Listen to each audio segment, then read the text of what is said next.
Afternoon, everyone. Thanks for making it over. Last time we were here, I was a little emotional.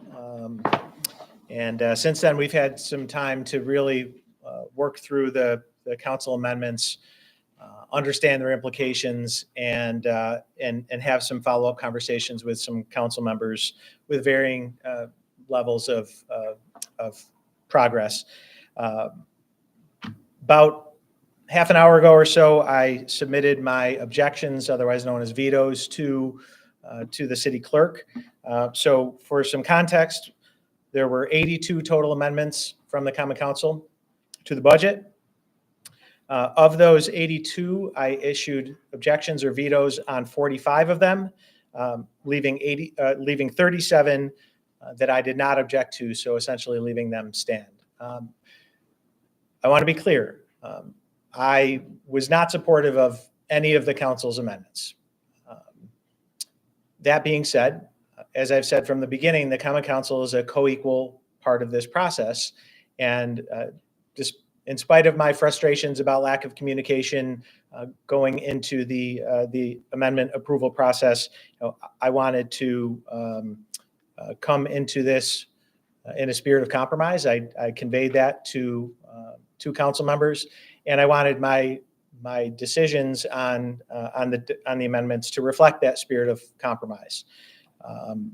So of those 37 amendments that we let stand, that accounts for just about $3.4 million in budget cuts or reductions. As I've said to the council and to members of the media, I accept that the council is not interested in raising the property tax rate. So for me, that meant at a minimum, I needed to accept $2.5 million approximately of cuts. I wanted to go above and beyond that, again, in the spirit of compromise. And I was able to do that again to the tune of nearly $3.4 million. So the ball is back in the council's court. They'll now have the opportunity to review those objections and determine whether or not they want to override them. I've reached out to every council member. I've spoken with a few of them today. Some have expressed a desire to compromise, some have not. So ultimately, they're going to have to get together and work that out amongst themselves. But what I conveyed to all of them is that I am ready and willing to accept a call, sit down for a meeting, and further talk this thing through. So that's where we are. I think the media should have the letter that I sent to the clerk, and happy to answer any specific questions about it. Last time we heard from President Pro Tem Pat Hogan, at least from our team, he was holding firm on the fact that there wasn't going to be any compromising there. You need 6 of those counselors to override one of your vetoes. Right. What's at risk, and what's the most important thing that you hope stays in that budget, however it ends up being? Yeah, so, I just to be clear, I haven't had any conversations with Councilor Hogan since the last time we were together last week at the downtown event. But he made it clear that he was not interested from when we sat down together, I think the day or so prior, that he was not interested in compromise. So I accepted that from him and went on and had conversations with his colleagues. Again, that message hasn't been uniform across the council, but ultimately, I think they still have to come together. And based on what I've seen, typically they have tried to vote unanimously, and so they very well may again. But some gave me some hope that there was at least going to be a discussion about it, and also that they lamented some of the cuts that had been made. So again, I'm hopeful, not overly optimistic, but I've again reiterated my desire to communicate as much as possible. In terms of the objection process, again, we delivered a budget that we believed in, and it was really hard for me to accept any of the amendments that the council made because tied to those amendments are services, improvements in services, critical software, things like that. Ultimately, I really tried to prioritize first and foremost public safety. That's priority number one for all of us, and that's why I objected to all of the amendments related to public safety, police, and fire. looking at some of the other areas, one frustrating part about some of the amendments is they undercut our ability to generate more revenue. And when combined with the fact that the council didn't introduce any new revenue sources or additional revenue sources, that made it really challenging. So what you'll see in there is areas where we see opportunities to generate new revenue, whether it be through the Bureau of Administrative Adjudication or through code enforcement and permit reviews. I vetoed those amendments where I believed that they undercut our ability to generate more revenue. There's a number of other examples, but public safety, revenue generation, and wherever possible, limit the negative impact on services and people. But there will be impact to both if my vetoes are overruled. Mayor, one of those that you vetoed because of the hindrance and the ability to generate revenue is the Parking Violations Bureau, talking about the school zone traffic enforcement. I'm wondering, it looks like, if I'm interpreting this correctly, that you had proposed about $689,000. The council cut it to about $75,000. If I'm reading this correctly. How quickly would the city make back, like, for example, if you think this is going to make money, how quickly could the city make back $690,000 on that? It's hard to say. My head is swimming with numbers right now, Andrew, as I'm sure all of ours are. But again, we. Just one good example, if you can come up with one, how quickly you can make back that money, that this cut would just make no sense. Yeah, again, we have only of our three new traffic enforcement tools.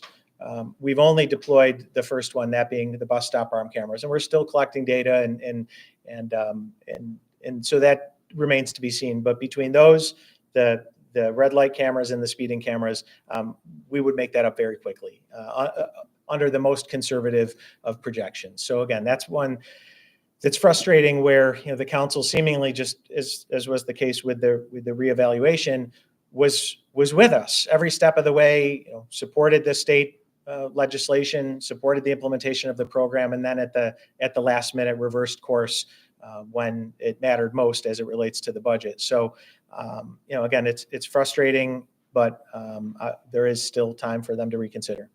Mayor, on that amendment, when you say that it limits the ability to implement, does that, can you explain what that means? Delay?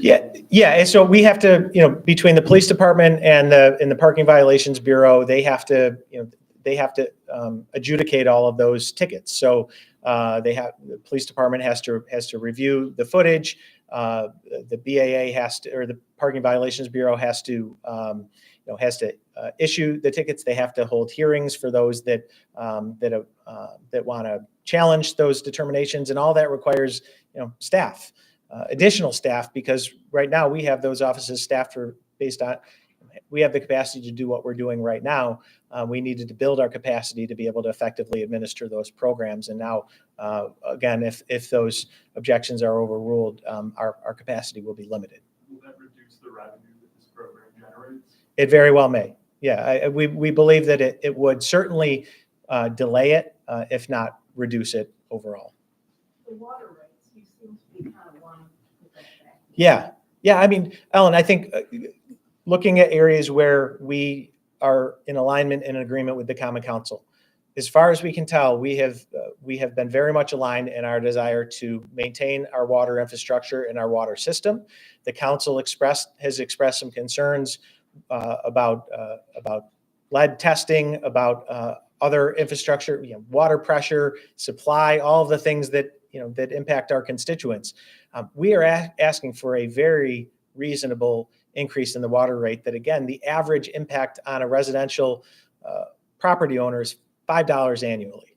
And I know it's all relative, but I think the vast majority of people would agree $5 in additional expense to ensure that we can maintain the water system that we have is not unreasonable. So that one for me is a no-brainer, and that's why I vetoed it. And again, I hope the council will reconsider that. And you're holding firm on wanting to draw that $27 million from fund balance, Well, with the exception that you may not have to use all of it. Yeah. So the challenge, Mary, is that because of the way in which the council went about this, it really limits our options. So because they reduced the fund balance draw, if they were to decide not to overrule any of my objections, that brings additional cost that needs to be accounted for and can't be accounted for by the fund balance because that's limited at what it is. So it would otherwise result in a property tax rate increase.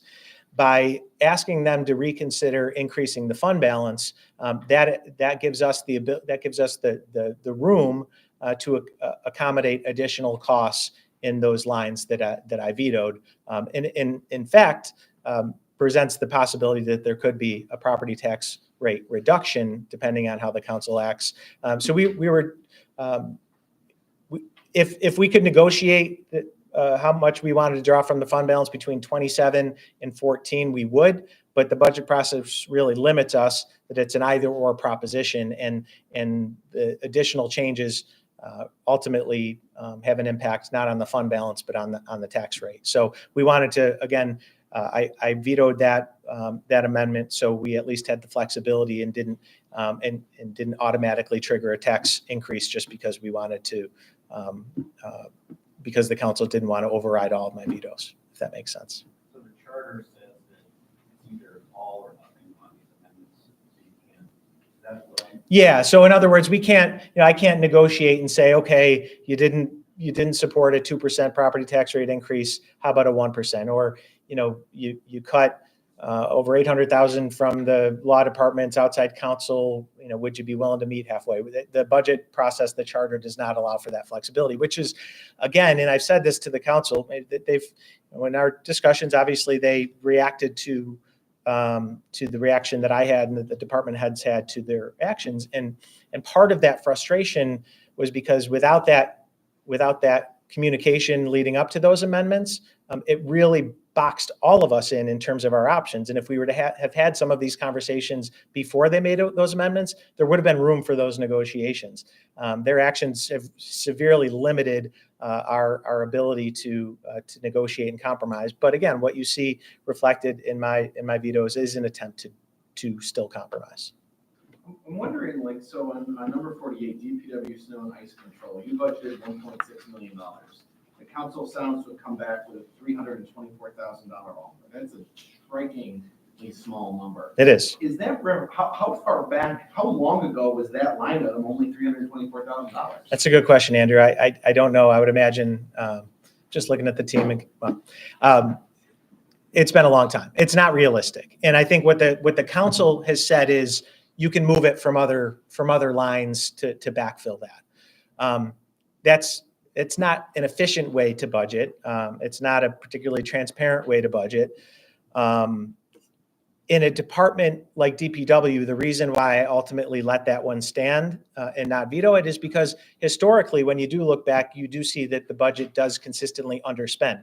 Maybe not in that line, but they tend to underspend. So it's at least reasonable to suggest it's unreasonable to suggest that we could only spend 300 some odd thousand on snow and ice. It's reasonable to suggest we might be able to find that in a different line within the budget, within the departmental budget. Whereas in police and fire, that typically over spend their full budgeted amount. It's not that simple. I can tell my team really wants to say something back here, so please. Honorable Chief Operating Officer. So the titles up on top here on page 2 here, proposed budget and then amended amount. So the administration proposed for the one that you called out, line number snow and ice, what was that? 47? 48. Thank you very much. Sorry. So the administration proposed a $1.6 million budget. The council amended that to reduce it by $300,000. Okay, good point. Meaning that it's now a 1.3 Okay. million. Thank We limited it for space sake. We want to clarify that. Yeah, good. That's important clarification. So, but again, the point still stands. Those cuts weren't necessarily made with an eye towards whether or not that was reasonable, but were suggested that we could go find it elsewhere. And DPW, we may be able to, and police and fire, not so easy. You call the original cuts draconian and dangerous. Correct. So what are these? How would you characterize what you've done? an attempt to compromise, Ellen. I stand by this, the words I used to define the budget as approved by the Common Council.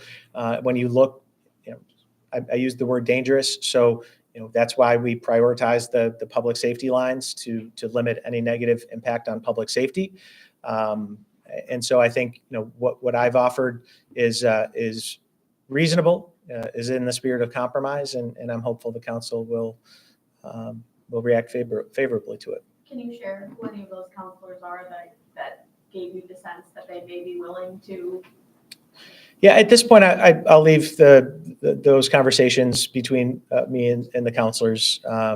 Again, some are more open than others, but even those that were open acknowledged they were one voice, and we're going to have to work it out with the group. So we'll see. But those are conversations that again, I wish had happened before the council acted, but I wanted to make sure, just as I did when I first delivered the budget, that I had those conversations before I acted. Were there 6 hopeful conversations on any one item? So, ultimately, it would be 4 hopeful comments, 4 votes to not override. So, hard to say. Hard to say. I'm not optimistic enough to be counting votes yet. What happens between now and the council's next meeting? I hope we get to that point, but we're not there yet. Did you have to write a veto message on each of these, and was that hard, or did you copy and paste? Yeah, so we did a couple of things, Ellen. First, I wanted to make sure that the council had a clear understanding of what we view as the implications of each of their amendments. So earlier today, Chief Administrative Officer Dunham provided a memo that outlined the implications of each of those 82 amendments. And the idea was that they could use that as the foundation for then understanding, where we made some difficult decisions on what we chose to veto and not veto. And so the actual veto message includes each of the amendments that we objected to, and includes a brief explanation or justification as to why we vetoed. So, again, we want to model good governance, and that means communicating and sharing information. And so we wanted to make sure that we did that for the council to inform how they respond to my vetoes. You were pretty clear now almost 10 days ago that this was perhaps politically driven, mayoral campaign related. Yeah. And I wonder if you feel more strongly about that, less strongly about that. I mean, the day after your press conference in here, Pat Hogan's campaign released a statement, not the council office interestingly, his campaign. I just wonder how your thinking has evolved related to that as conversations have continued. I mean, it really hasn't. I think that everybody has different calculations. As I had mentioned, I think that, and motivations, I should say. I'd mentioned that in my conversations with Councilor Williams, I think that he is, trying to do the right thing here, and I think that if we had an opportunity to work together more leading up to the amendments, we may have found some common ground. I think he felt constrained by the time frame, and by the fact that he hadn't to navigate the dynamics of the entire council. I mean, for the 2 councilors that are running for mayor, I have no doubt that politics is a factor. And it is what it is. It's just the reality of what we're dealing with right now, and so we just have to kind of work through it. I feel the same way today that I did when the day that those amendments were approved. If all of your vetoes are overridden. Thank you. If the council rejects all of your vetoes, what sort of fiscal environment is your successor inheriting? I mean, under any scenario, my successor is inheriting a more positive fiscal environment than when I took office, and that's part of my frustration, is that I understand that drawing $27 million from the fund balance annually is inherently not sustainable. But this is the same administration that's more than doubled the fund balance, ran up against a difficult budget year, and made a conservative estimate to allow us to continue to be able to deliver the services that we're delivering. So whether it's the budget that I proposed or the budget that the council approved, my successor is going to inherit a city in a much stronger fiscal condition. I should also mention that the bond rating agencies have upgraded their ratings. So what I worry more about for my successor is the services. If the council overrides all of those vetoes, and I have asked our team for the time being to resist the temptation to begin planning for that, because it's going to require some significant, difficult decisions. We're, as we always do, if we have to make them, we will. I'm hopeful that we're not at that point yet. So we've really tried to focus our energy on the budget process. But yeah, I mean, the reality is if they unanimously or not overrule all the vetoes, there will be impacts to services. There will be impacts to jobs, and our constituents will see a lower level of service in certain areas that they don't deserve, and that based on our current fiscal condition, we don't need to do. Is that July 1 that changes have to be Correct. made? And so what could happen, like say these all get rejected by the council, Yeah. what does July 1 look like in the city? Well, I'm more worried about what the day after the council acts, what we're doing there, because we're going to have essentially a month to plan for what July 1 looks like. And that's going to be a real challenge. But so, everybody's thinking about it. I'm sure department heads, because they're just really good at what they do, regardless of my push to focus on the budget, have already started to think about those contingency scenarios. But once the budget process is complete, we're going to get together. We're going to make those hard decisions and do what we've done for the past 7 years, which is manage the city with the resources we have. Can you avert job cuts totally? It's hard to say, Andrew. I think that it's going to be difficult. Again, I don't want to say anything more than that. Part of what I've been sensitive to throughout this process is the fact that these are people's lives and livelihoods, and I don't want to unnecessarily scare people. I also don't want to be Chicken Little. I want to try to manage people's expectations, and so again, we're going to go to great lengths to limit the negative impact on services and jobs, but the council's really left us with no real good options. I guess is that the point that you have to decide between something like Armory Square Police Detail and ShotSpotter or a police officer job? Like that kind of balance. Those are the types of difficult decisions that we're going to be faced with. Yes. I mean, using a different example in DPW, when you cut, fuel costs, you can't do that. Fuel costs what it costs. And so if we can't cut there, then we have to cut somewhere else. And that's where eventually you run out of places and it comes down to people. I'm going to try really hard not to do that. I also need to be cognizant of the fact that I'm only going to manage half of this budget year. And so whoever's coming in next, is going to have to manage the rest. So there's a lot of really difficult decisions to be made. And, I think what pains me the most is what I've heard from constituents since the council acted, that have made comments about, feeling like we finally got services where they needed to be, or we're headed in the right direction. And they fear that this is a step backwards. And I fear that it is as well. But we're going to try to mitigate the negative impacts. As I said to the council, what's important for them to remember is the process isn't over yet. There's still an opportunity to do the right thing, to compromise, and I hope they do. I don't know if I missed it along the way, not today, but just along the state budget process. Yeah. Did the city see an increase from AIM at all? Or? AIM, the standard AIM formula produced a flat AIM revenue line. We did get that additional temporary municipal assistance in the form of, I think it's about $5 million. I don't know if we've confirmed that, but so pretty much it's flat from last year. Yeah. Anything else? Council suggested that some of your, we'll probably look at this and say something similar to some of the councilors. These are scare tactics. Yeah.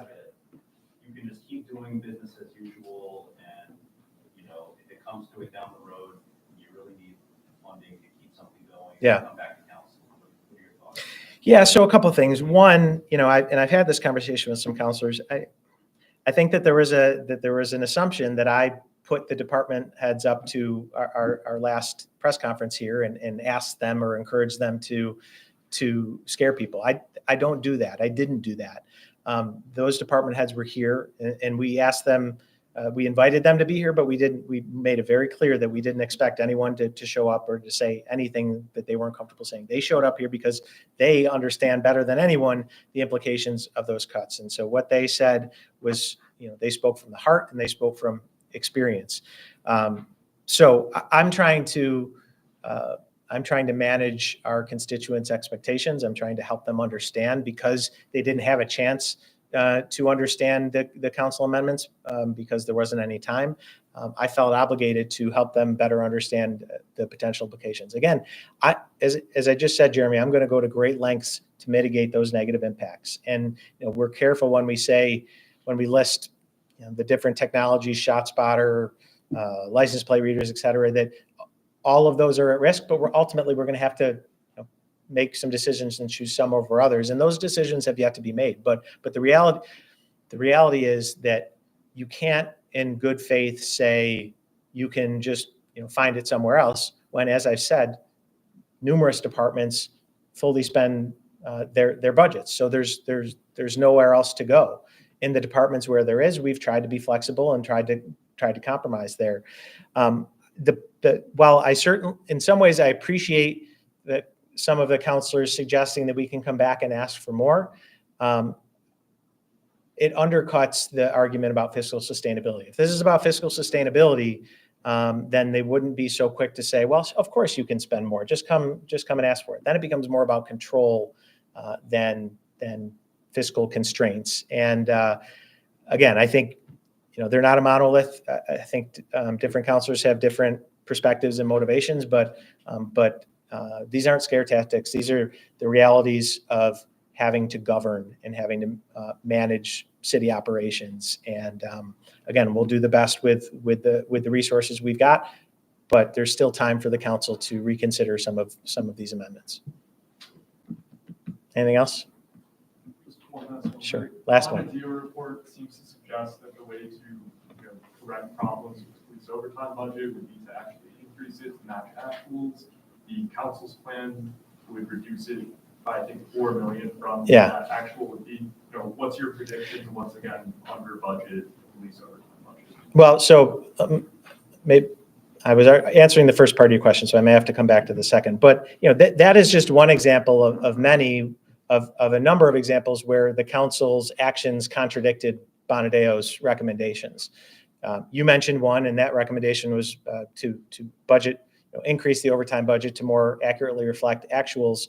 That was a recommendation made by Bonadeo and also by our city auditor as far back as a year ago. Water rates are another one. Bonadeo suggested that we needed to increase water rates, and their actions contradict that. So I think that they ultimately picked and chose which ones they wanted to enact.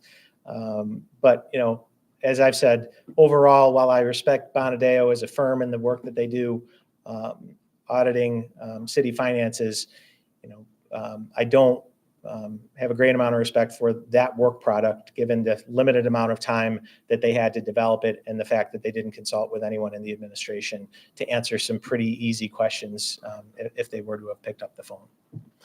The last part was about police overtime. If they override your veto to that, yeah, how is that going to work? I don't know. It's not realistic, and I think that they would have to admit it based on historic actuals. In the final throes of compiling our budget, I pushed Chief Cecil hard to cut an additional $1 million out of the budget, and we had an honest conversation. And he said, "It's going to be really hard, Mayor, but we'll try." And I believed him. But again, I had that conversation. But I know how hard it was going to be just to hit where we budgeted. It's going to be, unless we make, again, drastic cuts to services, it's going to be impossible to hit that mark. Okay. All right. Thank you, everybody, for your time.